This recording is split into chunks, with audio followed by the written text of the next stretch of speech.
Hey there guys, and welcome back to the channel. As always, thank you so much for clicking on this video and being here and chilling out as we talk about some movie news. So, the Super Bowl is coming around very quickly, and there's a lot of speculation online amongst the movie fan base about which trailers are going to be shown during the broadcast of this year's Super Bowl. So this is really exciting. We're going to get into this article here from Deadline and talk about the possible trailers that are going to be airing during the Super Bowl broadcast. So, guys, if you're a sports fan, if you're a movie fan, then it's double enjoyment because you get to enjoy the game and you get to enjoy the new trailers. But obviously, as this is a movie podcast channel, we're specifically going to be talking about the movie trailers rather than the actual Super Bowl itself, because I don't know the first thing about sports. But anyway, let's get into this Deadline article and let's talk about the possible trailers that we could see during the live broadcast of the Super Bowl. So this comes to us from Deadline. So Jurassic World Rebirth, Thunderbolts, Mission Impossible, Final Reckoning among expected Super Bowl trailers. So yeah, I mean, Jurassic World Rebirth is a big one. Thunderbolts, a lot of people are speculating that the Thunderbolts is going to be shown. And obviously the big one as well, Mission Impossible, Final Reckoning. These are the ones that are most likely to be shown, but there's also some movies that we're not quite sure, that we're speculating about, theorizing about. So it's interesting from a film fan perspective to get into the discussion about which films may be debuting their trailers for the Super Bowl. So let's go down here and get into this information. So it cannot be denied the Super Bowl generally translates into big box office. However, there are only 3 motion picture studios, Disney, Paramount and Universal, willing to pony up. This is how much it costs now for a 30-second trailer during the Super Bowl. $7.5 to $8 million for a 30-second spot on Fox before an audience last year reached 123.7 million viewers across the live, linear and streaming. So again, for a 30-second trailer during the Super Bowl, $7.5 to $8 million for a 30-second trailer. That's insane. I remember when it used to cost $5 million and we used to think that that was a crazy number.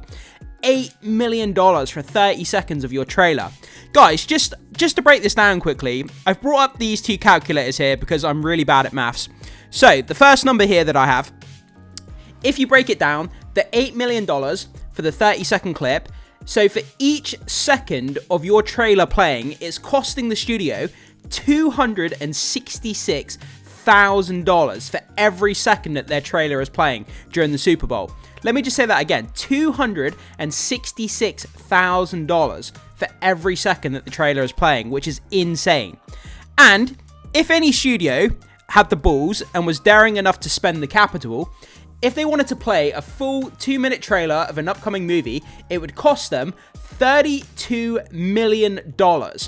$32 million to play a full 2-minute trailer. I don't think any studio in their right mind would pay that amount, but if you wanted to play a 2-minute trailer at the Super Bowl, $32 million is going to cost you.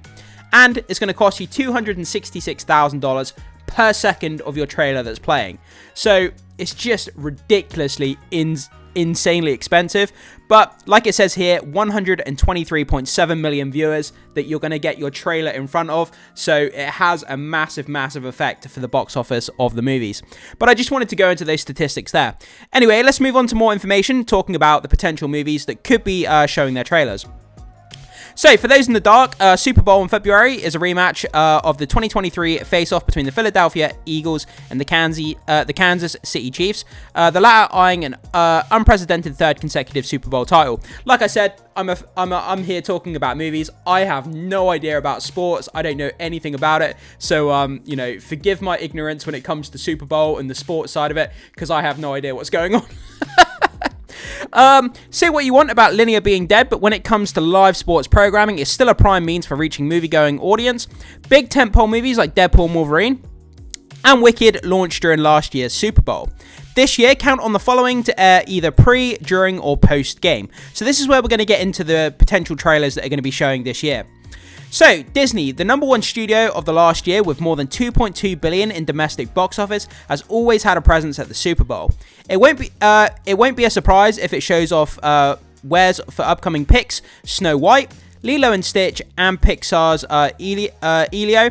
We understand that they'll be showing off 2 out of the 3 of their upcoming Marvel Studio movies, a batch that includes the upcoming Captain America Brave New World, which obviously comes out on February 14th, Summer Kickoff Thunderbolts, which comes out on May the 2nd.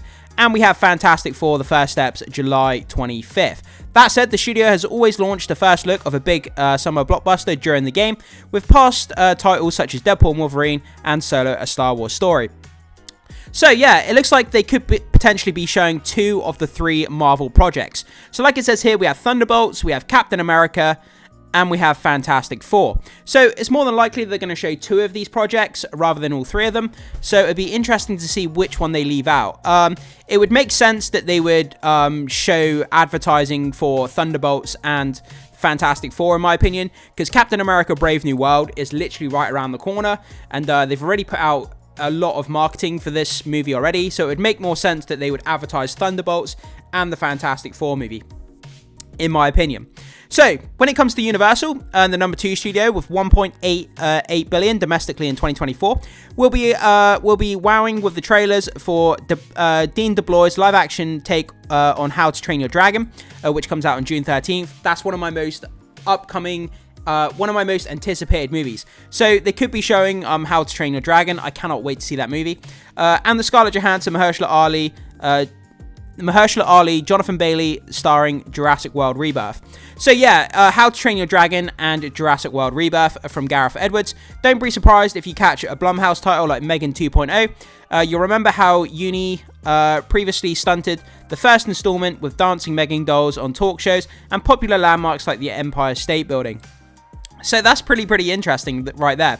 So it looks like from Universal, How to Train Your Dragon is a possibility, the Jurassic World Rebirth, and potentially something like Megan 2.0, kind of like a smaller budgeted movie. So I think Jurassic World is obviously a given. Yeah, I think Jurassic World will definitely be on there. How to Train Your Dragon, that's one that I'm not really sure about, but I can understand why they would, because How to Train Your Dragon, the animated franchise, is absolutely huge, and they're going to want to do the same with the live action franchise, so it makes sense for that to be there. But a Blumhouse title like Megan has a very low budget. It's going to have a lower marketing budget as well. Are they really going to want to spend a lot of their marketing budget on this 1 30-second spot? That's kind of the big question. So, moving on to the third company here, Paramount. They are no stranger to the Super Bowl. Even when its sister CBS Network and Paramount Plus isn't broadcasting, Fox has the game this year. This year, the buzz is that PAR will air spots for the Jack Quaid comedy thriller Novocaine, which comes out on March 14th, the Smurfs animated musical movie starring Rihanna, which comes out on July 18th, and Mission Impossible Final Reckoning. Mission movies dropped Super Bowl spots in 2018 and 2023 for Mission Impossible Fallout and Mission Impossible Dead Reckoning, respectively. As far as if there's a bigger stunt related to the film, Tom Cruise likes to keep those surprises under his belt. So yeah, I mean, that's more, I would give that a 99% likelihood. It's kind of a foregone conclusion that Mission Impossible is going to be there. So I really do think that's going to happen.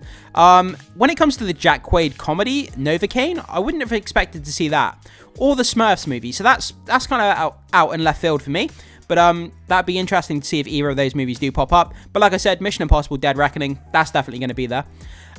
Sitting out this year are Sony, Warner Brothers, Netflix, Amazon MGM Studios, and Lionsgate. So we're not expected to see anything from any of these companies. Sony, Warner Brothers, Netflix, Amazon, MGM, or Lionsgate. It's not expected that Apple Studios will have anything either. The last time Warner's made a big play during the Super Bowl was in 2023's The Flash, and we all know how that turned out. Absolutely bombed on its face. James Gunn's Superman won't have a new spot. Those trailers aired during the AFC and NFC Championship games last weekend. Per Relish Mix, the 5 most watched Super Bowl trailers on social media in the 24 hours after the game were Deadpool Wolverine, which had 75.4 million views, Kingdom of the Planet of the Apes, which had 43.2, Wicked, which had 40.1 million, Twisters at 29.2, and Despicable Me, which had 27.9. So yeah, I mean, I was going to say the the Super Bowl, as expensive as it is, and you know, for an $8 million 30-second trailer, the effect that it has in the eyeballs that you get your trailer in front of, the bang for your buck is absolutely ginormous. 100 million people potentially seeing your trailer from a 30-second trailer. 100 million people. That's your audience. One of the biggest advertising platforms in the world. most likely. I don't think you're going to get a bigger advertisement for any audience in the world anywhere. So $8 million, 30 seconds, and 120 plus million people seeing your trailer, which is insane. But guys, that's kind of where we are. So it looks like there's going to be 3 different studios. And, you know, when it comes to the trailers this year, Paramount, Disney, and Universal. And we have movies kind of like Thunderbolts, Jurassic World Rebirth, Mission Impossible, these kind of movies here, these kind of big tentpole movies, but there could be some underdogs in there, like a Blumhouse movie or like a Smurfs movie that kind of, you know, sneaks its way into the mix as well. We'll have to wait and see. But yeah, Jurassic World Rebirth, Thunderbolts, Mission Impossible, Final Reckoning, they're probably going to be the big ones. Potentially Fantastic Four being in there as well. I don't think we'll see a Captain America because they've already kind of diluted their marketing. But guys, I throw it off to you. After hearing this, what do you think? Which trailers do you think will make the cut into the Super Bowl live broadcast, and which trailers do you think will be left out this year? I'd love to hear your feedback and your input on this story. So jump down in the comment section and let us all know what you think. Thank you so much for being here. Make sure you hit that like button, guys, and subscribe to the content if you haven't already. Subscribe to the channel, I should say. It goes a long way to supporting my content, so I'd really, really appreciate that. And as always, I will see you in the next video.